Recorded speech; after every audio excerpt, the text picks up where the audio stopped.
I realized how to actually be a better engineer in my own way. So I'm going to give it to you right now. So you don't have to watch the whole video, but I do have the entire story and background and how I come to this realization.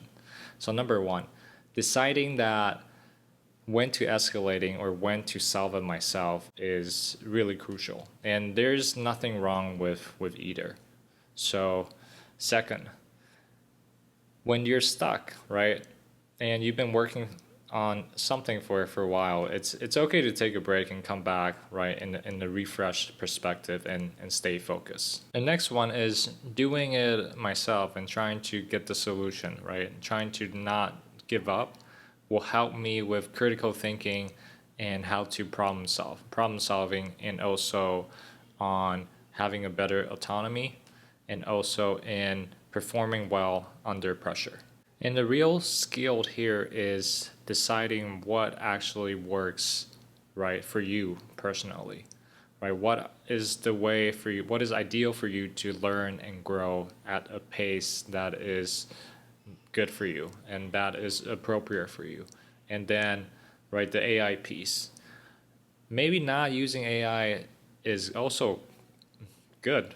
And because once we get to a certain level of understanding and knowledge, right, having to let AI solve the problem and providing the context and checking the output actually takes longer than what I can implement myself. I realized that this current approach at work and in my own life has really made me a better engineer. And let me explain to you step by step how this has come into play. So the first idea is that if I had already spent a lot of time on it and I intended to do it myself, right?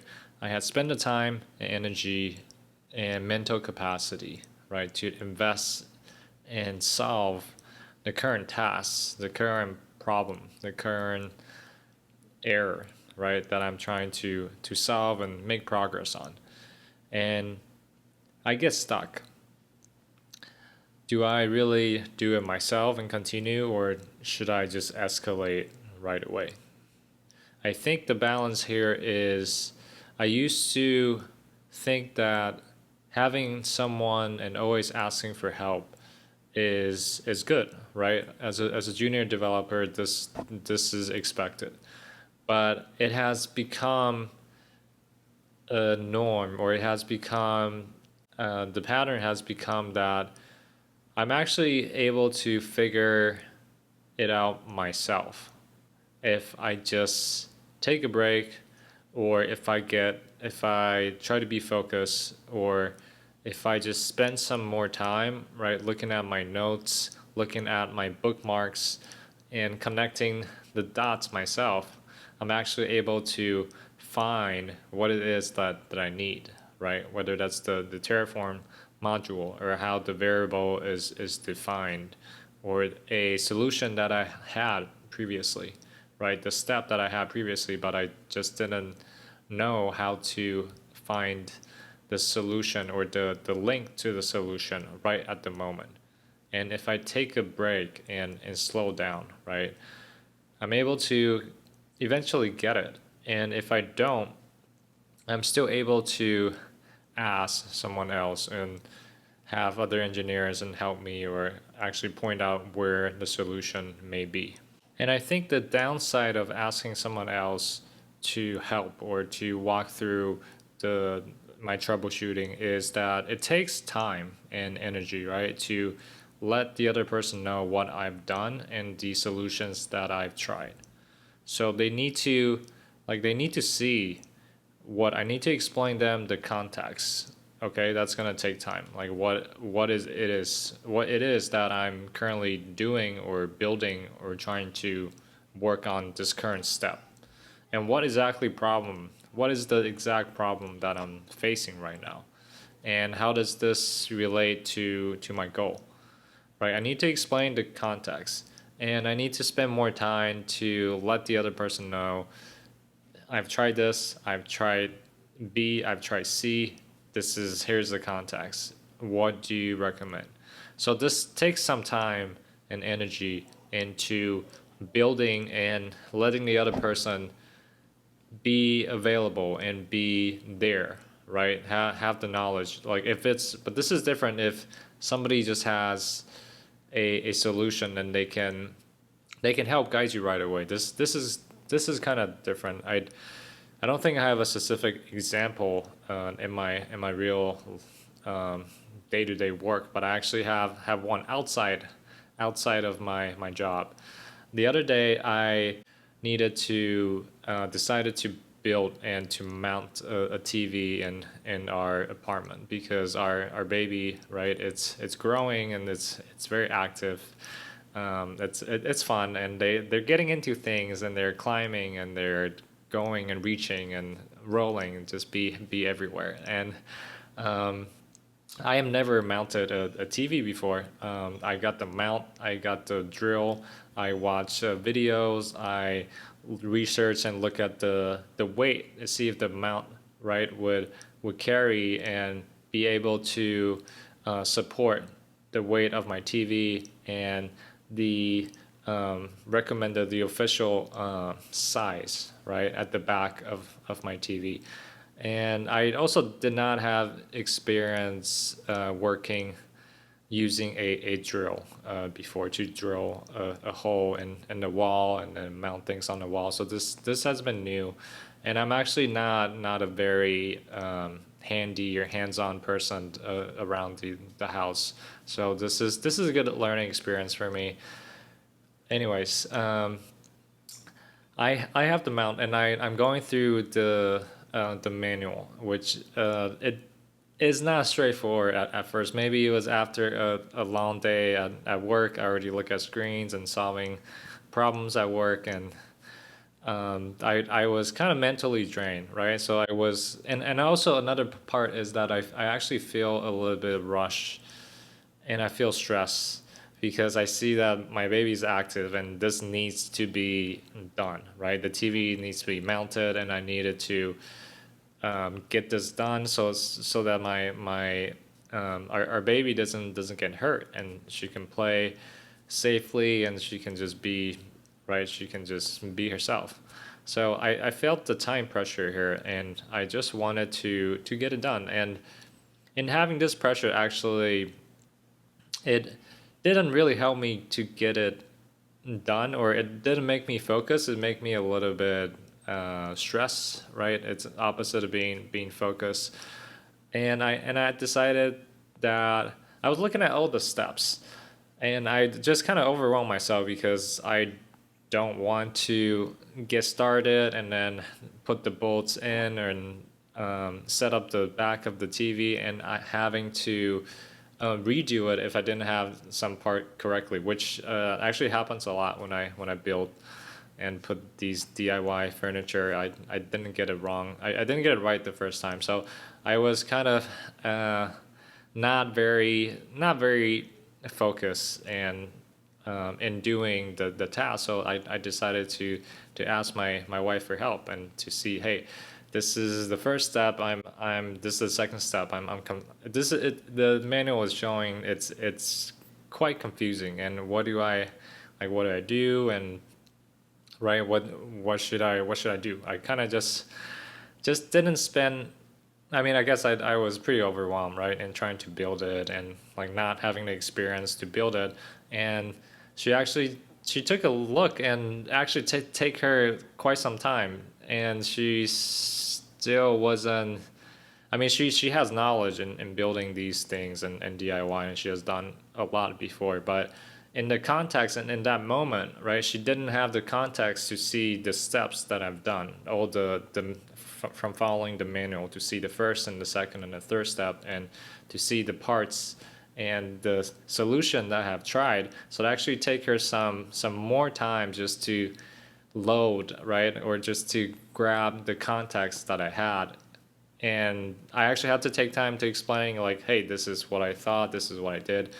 But yeah, she helped, and nothing was wrong with that. But then she was also busy, right? She had to do her own tasks and right her priorities and her her stuff and watching our baby, right? So what ended up was that I just took a break, right? Because I feel like it's taking like too much time and energy to help me after figuring out the context and deciding to to know what to do. So what ended up happening was that my wife helped me, and I just kind of stopped thinking about it for a second for the mount, the TV mount on the back, and I just did something else, right? I took a break, and then when I was ready, I put my headphones in, I started playing music, and I just felt like whatever work that we had done for her to help,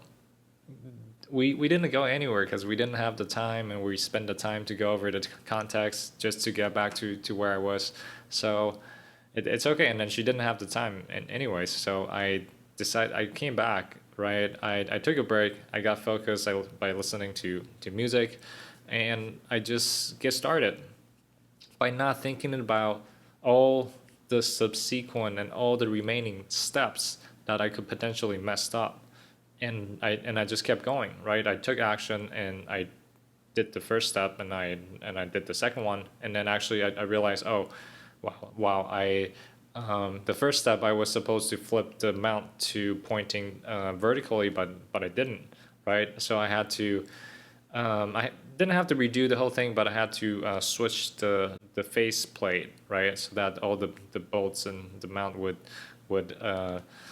be aligned accordingly. So, but the idea here is that I took a break, and I got focused. I came back to my environment, and I just started to came back in a different perspective, and I just continue right basically where I left off without overthinking.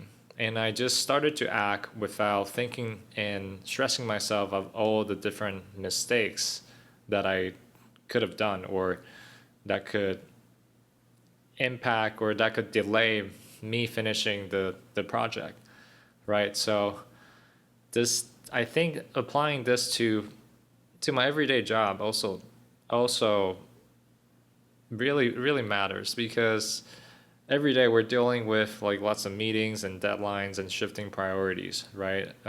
Juggling with different initiatives that are our team, or implementations, or different support tickets, right? Or a different call you're getting pulled in, or you have these meetings scheduled. Then how can we really perform under pressure?